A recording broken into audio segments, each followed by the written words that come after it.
할렐루야. 자, 여러분 한 주간 동안 평안하셨습니까? 자, 우리가 지난 시간에 염려와 근심에 대해서 살펴보았습니다. 염려 앞에서 두려워하지 말고 먼저 그 나라와 그의 의를 구하라 이렇게 말씀을 하셨어요. 자, 그 나라를 구하며 살라는 것은 잠시 존재하는 이 땅의 삶과는 비교할 수 없는 완전한 하나님 나라를 소망하며 오늘을 살아라 라는 그런 의미이고요. 그 의를 구하라는 것은 하나님의 뜻, 바로 세상과는 구별된 거룩함, 크리스천으로서의 거룩함, 하나님의 자녀로서의 거룩함을 지키며 오늘을 살아가라라는 그런 삶을 말해요. 염려들, 다시 말해서 우리가 원하지 않는, 그래서 우리를 힘들게 하는 상황들은 우리 크리스천들에게는 어떤 의미라고 말씀드렸습니까? 걱정하고 그 앞에서 주저앉거나 근심하라라고 주어진 것이 아니라 내가 불가능하다고 생각하는 그 상황 속에서 하나님은 이미 길을 준비하고 계시고 모든 상황을 초월해 존재하시면서 나의 앞길을 선하게 인도해 가시는 것은 내가 아닌 나의 능력과 나의 의지가 아닌 하나님이시다. 이러한 사실을 알게 하도록 우리 앞에 그러한 것들을 준비하시는 거라 그랬어요. 그래서 우리 앞에 놓여진 그러한 상황들은 단지 홍해의 파도에 불과하다라고 말씀드렸죠. 시편 77편의 예를 들어서 하나님은 이미 그 넘실거리는 바다 아래에 길을 준비하고 계셨잖아요. 모든 상황을 초월해 존재하시면서 나를 선하게 인도해 가시는 것은 내가 아닌 하나님이심을 알도록 그분의 손을 보게 하기 위하심임을 우리가 지난 시간에 살펴보았습니다. 그렇기 때문에 우리 크리스천들은 근심과 걱정 앞에서 오히려 하나님의 손이 내 앞에 있구나 라고 하면서 여러분 믿음으로 하나님을 잠잠히 기다릴 수 있어야 돼요. 자, 그리고 6장이 끝났습니다. 이제 이어지는 7장의 시작은 비판에 대한 말씀으로 시작해요. 참고로 산상수훈의 모든 말씀은 하나님의 백성들인 이스라엘 공동체, 교회 안에 주시는 말씀입니다. 여기에 등장하는 모든 율법적인 내용들은 예수께서 몸소 완성하시고 예수를 통해 자기 자신의 거짓됨과 자기 중심적인 또 자기 안에 있는 죄를 보게 된 사람들이 그분의 발 앞에 엎드려질 때 그 사람에게 전가되는 율법의 완성을 말하는 거예요. 자, 이제 오늘 본문의 내용을 좀 살펴보겠습니다. 원래 창조된 인간은 다른 사람을 나보다 더 귀한 나의 존재로 인식을 했어요. 아담에게 이끌어오신 하와가 그런 존재였단 말입니다. 내 뼈 중에 뼈요, 살 중에 살이다라는 의미가 나보다 더 귀한 나라는 의미예요. 그래서 판단의 기준이 하나님의 주신 하나님의 성품인 조건 없는 사랑이었습니다. 다른 사람을 바라보는, 다른 사람을 인지하는, 다른 이들의 연약함은 내가 품고 덮어주어야 할 것으로 그렇게 인식을 했어요. 그렇게 창조되었어요. 그런데 죄를 범한 후 인간에게 상대방의 연약함이란 이제 더 이상 덮어주어야 할 것이 아닌 내가 공격해 들어가야 하는 전략적인 포인트가 되어버렸고, 그래서 인간은 상대방의 약함을 공격해서 거기서 자신의 우월함을 증명하고 챙겨내게 되었어요. 그래서 사람들은 다른 이들의 약점을 감추어두지 않습니다. 공격하고 드러내요. 결국 인간은 도덕도 자기 자신을 위해 사용을 한다 말입니다. 그 도덕을 판단하는 기준이 자기 자신이고요. 자, 우리가 예전에 저희 나라 특별히 한때 지금도 물론 여전하지만 지옥주의로 엄청난 손실을 경험해야 했어요. 엄청난 에너지를. 그런데 그걸 아는 사람도 쉽게 브레인워시 당하는 것처럼 거기에 동조해버리고 만단 말입니다. 그게 도대체 뭐라고? 결국 거기에서 이익을 뽑아먹을 수 있다고 생각하는 사람들과 집단이 그것을 교묘하게 이용을 하죠. 그리고는 대중들에게 주입합니다. 정치 세력들만 그렇겠지라고 생각하지만 그렇지 않아요, 여러분. 어디서든 모든 인간들의 죄성은 그들이 몸담고 있는 곳에서 이러한 모습으로 나타난단 말입니다. 인종주의 또한 마찬가지죠. 지금 한참 이 미국에 있는 인종주의자들에게는 흑인이나 유색인종을 몰아내는 것이 정의이고 사명이에요, 그들에게. 그러나 그 올가미, 그 틀 안에서 조금만 나와서 인종주의라는 것을 바라보면 이것처럼 유치하고 어리석은 일이 없단 말이에요. 색만 다른 거잖아요. 눈의 개수가 다릅니까? 뭐가 다릅니까? 다 똑같단 말이에요. 색만 다른 건데 이 세상에 하얀색만 존재하는 건 아니잖아요. 상식적으로도. 색은 조화를 통해 아름다운 그림을 만들어낸다는 것을 다 알잖아요. 그럴 때 인간은 그 안에 들어가면 그 밖의 것을 바라보지 못하는 거예요. 죄된 인간. 그게 바로 자기 생각인 겁니다. 자기 중심성. 그 안에 갇혀 있는 거예요, 인간이.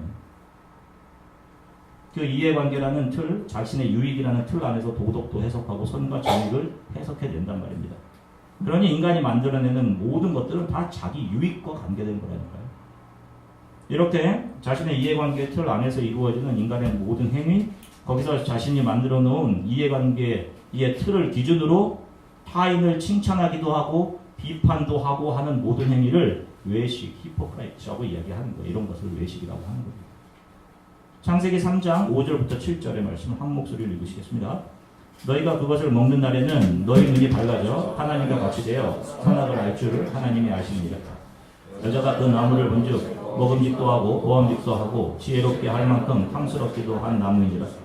여자가 그 열매를 따먹고 자기와 함께 있는 남편에게도 주매 그도 먹은지라. 이에 그들의 눈이 밝아져 자기들이 벗은 줄 알고 무화과 나무 잎을 엮어 치마로 삼았더라. 아멘. 자 보세요. 선악과를 따먹고 나자 인간의 눈이 밝아졌다라고 이야기합니다. 여러분 눈이 밝아졌다는 게 무엇을 의미하는 겁니까? 인간의 시력이 뭐 0.5에서 1.0, 2.0으로 좋아졌다 이런 말을 하는 겁니까? 아니죠. 선악과를 따먹은 후에 인간이 그들 스스로 선과 악을 구분하기 시작했습니다. 이것을 성경은 눈이 좋아졌다라고 말하는 거예요. 자신들이 기준을 만들어내어서 그 기준의 사물을 맞춰내는 겁니다. 자신의 기준에 맞지 않으면 비판하고 잘라내고 재단합니다. 이런 자들을 예수께서는 자기들 스스로 본다고 하는 사람들이라고 말씀하시는 거예요. 그것이 요한복음 9장 39절서부터 41절에 나와 있습니다. 함께 읽으시겠습니다. 예수께서 이르시되 내가 심판하러 이 세상에 왔으니 보지 못하는 자들은 보게 하고 보는 자들은 맹인이 되게 하려 함이라 하시니 바리새인 중에 예수와 함께 있던 자들이 이 말씀을 듣고 이르되 우리도 맹인인가? 예수께서 이르시되 너희가 맹인이 되었더라면 죄가 없으려니와 본다고 하니 너희 죄가 그대로 있느니라. 아멘. 자, 바로 이들 안에 자리 잡고 있는 이 시력이 바로 오늘 마태복음 7장에서 예수께서 말씀하시는 들보입니다. 하나님을 떠난 인간들 안에서 작동하고 있는 죄가 만들어 놓은 지극히 자기 중심적인 기제예요. 이것이 사람 안에서 엄청난 죄의 힘을 발휘합니다. 이것이 그들의 마음, 눈 안에 자리 잡아 모든 것을 자기 중심성이라는 이 기제를 통해서 보고 판단하게 합니다. 사람이 누군가를 비판을 할 때 여러분 그 비판이라는 것은 열심을 통해 나와요. 열심히 있는 사람이 그리고 거기에 대해 많은 지식을 가지고 있는 사람이 그렇지 못한 사람에 대해서 비판하게 되는 것이지 비판이 가해지는 어떤 사람이나 단체에 대해 문외한이거나 주변인인 사람은 절대로 비판을 할 수가 없어요. 이런 비판은 힘도 없고요. 열성과 지식을 갖춘 사람들이 예리하게 내놓는 것이 비판입니다. 특히나 타락한 인간의 자기 중심성이 이렇게 열심과 지식을 만나게 되어 쏟아내는 비판이라는 것은 날카로운 칼 같아서 받는 사람이나 단체의 심장과 마음을 찌르는 흉기로 작용을 합니다. 분열과 다툼의 원인이 되기도 하고 왜냐하면 들보를 가진 모든 인간들은 상대방을 그렇게 찌르고 거반 죽여 놓아야 자신의 잔인한 지성이 또 자신의 열성과 열심, 자신의 가치, 우월감이 드러나기 때문이에요. 창세기 4장에 나오는 람에게 칼의 노래가 바로 그런 겁니다. 로마서 10장 2절에서부터 3절까지 말씀을 함께 읽으시겠습니다. 로마서 10장 2절부터 3절입니다. 함께 읽으시겠습니다. 내가 증언하노니 그들이 하나님께 열심히 있으나 올바른 지식을 따른 것이 아니니라. 하나님의 의를 모르고 자기 의를 세우려고 힘써 하나님의 의에 복종하지 아니하였느니라. 보세요. 하나님을 섬기는 사람들 중에도 교회 안에도 하나님께 열심을 내는 사람들은 얼마든지 많이 있어요. 근데 여기를 보면 올바른 지식을 따라서 한 것이 아니다 라는 말이 나옵니다. 올바른 지식이라는 것은 은혜를 말하는 거예요. 은혜. 교회에서의 모든 일들, 섬김, 봉사, 헌신의 일들은 하나님의 은혜에 대한 반응으로 나와야 되는데 그것을 열심으로 해보려는 사람들은 한동안은 자기가 가진 탤런트와 자원과 지식으로 열심을 내지만 결국에서는 거기에서 아웃풋인 자신의 칭찬, 자기 우월감을 반드시 챙깁니다. 그래서 그들에게 성과가 중요한 거예요. 그래서 그것이 없으면 그 열심이 비판의 화살이 되어서 쏟아지게 되는 겁니다. 결국 이들의 자기 자신을 이들은 자기 자신을 반사해내고 있는 거예요. 지금까지 봉사를 하면서 예수를 반사해내야 되는데 자신의 능력과 자신의 지혜, 자신의 가치를 반사해내고 있던 겁니다. 이런 것은 하나님의 나라와는 무관한 것이에요. 아니 오히려 하나님 나라의 적이 되는 겁니다. 은혜를 아는 사람들은 우리가 계속해서 반복하면서 부르는 찬양의 가사들처럼 늘 울어도 그 무엇으로 십자가의 은혜를 갚을 수 있겠습니까? 나 같은 죄인 살리신 주님의 은혜 고마워. 이런 마음으로 감사하며 그 모든 일을 해나간단 말입니다. 내 앞에 있는 하나하나가 선물임을 생각하고 감사로. 예수로 가득 차 있는 이들 안에 아주 조그맣게 들어있는 것이 오늘 성경에 말하는 티입니다. 거듭난 크리스찬이 들어있어요. 그래서 이 티를 가지고 있는 크리스찬들이 이 티 때문에 매일 자신의 약함과 부족함을 예수의 발 앞으로 가져 나올 수 있는 거예요. 사도 바울은 이것을 가시라고 표현했죠. 자신 안에 있는 연약함입니다. 이 연약함이 자신 안에 있다는 것을 아는 거예요. 이들이 티를 가지고 있는 사람들입니다. 여러분들 안에 무엇이 있다고 생각하세요? 들보예요? 티예요? 연약함이면, 그래서 예수께 자신의 연약함을 날마다 아뢰고 있으면 여러분들은 하나님 앞에 귀한 분들이에요. 티를 가지고 있음에도 잘하고 계신 겁니다. 자신의 티를, 연약함을 아는 사람이 다른 사람의 연약한 티를 긍휼의 눈으로 보는 것은 당연한 거예요. 그 사람은 그 안에 있는 것을 밖으로 내놓는 겁니다. 그 안에 예수가 있기에 그 사람으로는 예수가 바깥으로 드러날 수밖에 없는 거예요. 반대로 예수께서 나에게 행하신 은혜, 그 용서와 참아주심, 긍휼에 대한 감사가 아닌 자기 자신의 지혜와 탤런트로 열심을 내봤다면, 그래서 누군가 그 기준에 못 미쳐 그 누군가의 연약함, 그 티가 들보로 보여진다면 그런 열심은 수십 년을 계속해도 하나님 앞에 인정될 것이 아무것도 없는 죽은 뼈들의 일들에 불과한 거예요. 마태복음 7장 12절입니다. 한 목소리로 읽으시겠습니다. 그러므로 무엇이든지 남에게 대접을 받고자 하는 대로 너희도 남을 대접하라. 이것이 율법이요 선지자니라. 아멘. 우리가 이 말씀을 황금률이라고 합니다. 그 내용이 율법의 황금률은 내가 다른 사람에게 받고자 하는 대로 다른 이들을 대접하는 겁니다. 자, 그런데 이것이 예수를 알지 못하는 죄와 허물로 죽은 인간들, 스스로 본다고 하는 인간들, 다른 이들을 비판해서 자신의 의를 챙겨야 하는 인간들에게 나올 수 있는 내용이에요. 여러분 생각해 보세요. 여러분 남에게 대접을 받고자 하는 대로 여러분 다른 사람을 대접하실 수 있습니까?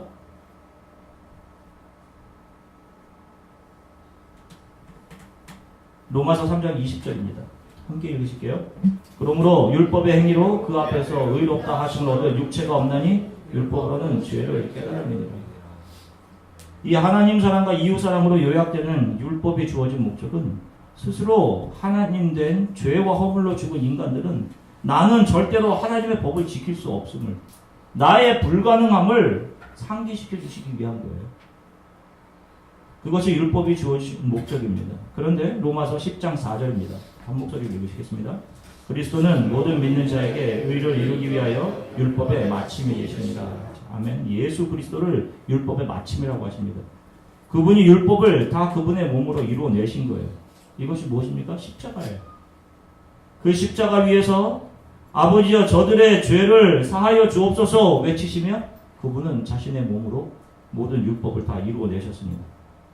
그러면 우리들에게 말씀하시는 무엇이든지 남에게 대접을 받고자 하는 대로 너희도 남을 대접하라. 이것이 율법이요 선지자다라는 황금률은 우리들에게는 어떤 의미가 있는 것입니까? 로마서 3장 21절부터 22절까지 말씀입니다. 함께 읽으시겠습니다. 이제는 율법에 의해 하나님의 한 의가 나타났으니 율법과 선지자들에게 증거를 받은 것이라. 곧 예수 그리스도를 믿음으로 말미암아 모든 믿는 자에게 미치는 하나님의 의인이 차별이 없느니라. 아멘. 보세요. 하나님의 한 의가 나타났는데 이것이 율법과 선지자들에게 증거를 받은 것이라고 하죠. 율법과 선지자가 가리킨 어떤 하나님의 한 의가 있었습니다. 그것이 바로 예수 그리스도예요. 하나님의 한 의라는 것은 그 예수 그리스도의 은혜를 말하는 것입니다. 그래서 황금률은 우리들에게 자신의 모든 것을 십자가에서 내어주신 예수 그리스도, 그분의 우리를 향한 대접, 그 사랑을 받은 사람들이 그 예수의 은혜에 감격해 그분을 믿고 신뢰함으로 자신들의 삶에서 그 예수의 사랑과 은혜를 반사해 내면서 살아가는 것, 이것을 황금률이라고 이야기를 하는 거예요. 이것이 황금률입니다. 인간의 힘과 노력으로 우리가 이렇게 하자라고 해서 그런 노력이나 열심으로 나오는 것과는 차원이 다른 거예요. 예수 그리스도의 은혜를 알지 못하는 열심들은 결국 자신이 쏟아부은 만큼 자신의 칭찬을 요구하거나 그렇지 못하면 쏟아부은 만큼의 비판을 쏟아내는 것이 될 수밖에 없는 거예요. 1만 달란트 빚진 자가 수만 년을 일해도 갚을 수 없었어요. 그 1만 달란트라는 것은. 왕이 앞에서 왕이 어떻게 된 것이냐라고 이야기하자 자기가 갚겠다라고 얘기하잖아요. 1만 달란트 빚진 자가. 이게 갚을 수 있는 겁니까? 자신의 힘으로 열심으로 어떻게 그 1만 달란트를 갚을 수 있어요? 수만 년을. 수만 년 벌어도 벌 수 없는 금액을. 이런 자들의 열심이 어디로 쏟아지느냐 하면 자신에게 100데나리온 빚진 자의 목을 조르고 그를 옥에 가두어 버리는 매정함으로 나타나게 되는 겁니다. 그러면 우리는 다른 이들이 말씀에서 벗어나 가고 있는 것들을 볼 때 아무런 말도 하지 말아야 되는 걸까요? 아닙니다. 우리는 교회의 하나됨을 흔들고 말씀에서 멀어져 가는 사람들에게 얼마든지 권면을 할 수가 있어요. 그런데 그때에는 기준이 있습니다. 여러분 이 기준들을 잘 좀 기억해 주셨으면 좋겠어요. 우리가 누군가를 비평하고 권면할 때 그 사람의 죄에 대해서 깊이 슬퍼하는 마음에서 나오는 것인지 그 사람의 죄에 대해서 아파하는 마음에서 나오는 비평이자 권면인지를 살펴야 돼요. 하나님께서 아파하실 만큼 큰 죄를 범했다는 그 사실이 나의 비평과 권면의 동기가 되어야 되는 겁니다. 두 번째, 그 사람의 회복과 세워줌을 소망하고 있는 비평이가 하는 거예요. 누군가에게 뭔가 비평과 권면을 할 때 그 사람의 회복과 세워줌을 소망하면서 간절히 바라면서 말하는 것인가 라는 거예요. 나의 열심과 우월감, 내 정의감에서 나오는 것인지 내 감정에서 나오는 것인지 죄를 아파하고 그 사람의 회복을 소망하는 마음에서 나오는 것인지 여러분 이걸 잘 분별해야 돼요. 갈라디아서 6장 1절의 말씀입니다. 함께 한 목소리로 읽으시겠습니다. 형제들아, 사람이 만일 무슨 범죄한 일이 드러나거든 신령한 너희는 온유한 심령으로 그런 자를 바로잡고 너 자신을 살펴보아 너도 시험을 받을까 두려워하라. 아멘. 자, 여기서 바로잡다 라는 단어는 헬라어로 카타르티조라고 합니다. 카타르티조. 이 단어는 고장난 것을 수리해서 본래의 기능을 회복시킨다 라는 의미예요. 본래의 기능을 회복시키는데 강조가 있는 단어입니다. 부러진 뼈를 접합하다라는 의미를 가지고 있어요. 수리해서 본래의 기능을 찾을 수 있다는 확신이 있을 때 핸디맨에서는 고장난 물건을 섬세하게 다루기 시작하죠. 함부로 다루지 않습니다. 그리고 친절하고 부드럽고 신중한 태도로 물건들을 하나하나 고쳐가죠. 의사가 수술을 할 때 자기 혼자 자기의 지식대로 환자를 죽은 시체 다루듯이 일방적으로 하지 않습니다. 환자에게 물어보면서 다음 상황을 하나하나씩 진행해가요. 어떠세요? 지금 여기 느낌이 있으세요? 조금만 참으시면 됩니다. 이제 입으로 마취 가스가 들어갑니다. 8시간 후면 깨끗 날 겁니다. 교회 안에 모든 일을 할 때 주 예수의 마음을 품고 영적인 도움이 필요한 사람들에게 친절과 따뜻함으로 대하는 성도들이 많아진다면 그것보다 더 기쁜 일이 어디 있으며 그것보다 더 기쁜 공동체가 어디 있겠어요. 여러분 이런 사람들이 작은 예수들인 것입니다. 사랑은 허다한 죄, 허다한 허물을 덮어준다고 하지 않습니까? 예수의 나를 덮으신 나 같은 죄인을 받아주신 그 사랑이 내 안에 조금이라도 남아있다면 그 사랑을 상대방을 덮어주는 것으로 반드시 그 사랑은 나타나게 되어 있는 것입니다. 세상의 조직은 결점을 드러내려고 하죠. 그러나 교회는 부족함을 덮어주는 것입니다. 오해하지 마십시오. 죄를 덮으려고 하는 것이 아니라 연약함을 덮어주는 것이 그리고 참아주면서 기도하고 권면하는 것이 교회입니다. 우리의 입으로 나간 비판은 오늘 말씀에 의하면 반드시 자기 자신에게 돌아오게 되어 있어요.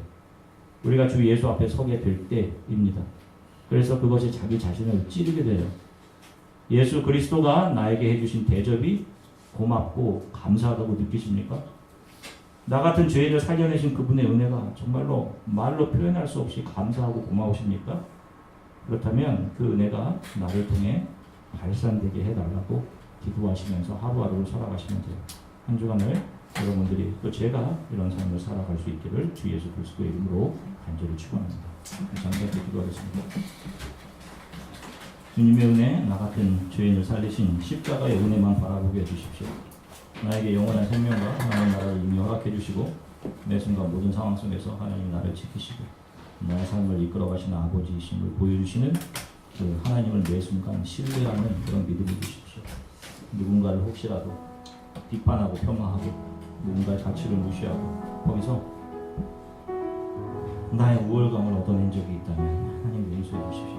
나로부터의 열심이 아닌 내 안에 예수로 인한 오직 그분이 내게 주신 사랑과 은혜에 대한 것만 순전히 반사해내는 그런 섬김과 사랑의 삶을 제가 살아갈 수 있도록 내 삶에서 오직 예수만 발산하게 살게 해주십시오.